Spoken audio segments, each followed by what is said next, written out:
आज बिल्कुल अकेला हूँ। सुना आपने? आज मैं बिल्कुल अकेला हूँ।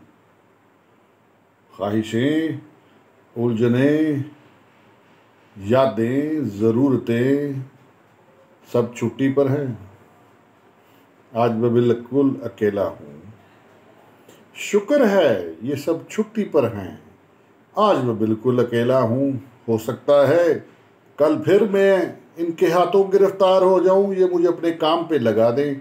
बहरहाल आज मैं बिल्कुल अकेला हूँ। यार, अपनी गिरफ्तारी, अपनी आज़ादी अपने हाथ में होनी चाहिए। बहरहाल आज मैं बिल्कुल अकेला हूँ। आज मैं बिल्कुल अकेला हूँ।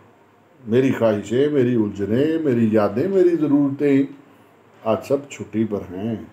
आज सब छुट्टी पर हैं। आज मैं बिल्कुल अकेला हूँ, बिल्कुल अकेला हूँ, बिल्कुल अकेला हूँ। ख्वाहिशें, उलझनें, यादें, ज़रूरतें सब छुट्टी पर हैं, छुट्टी पर हैं। Thank you very much. This is Rehan sherwani.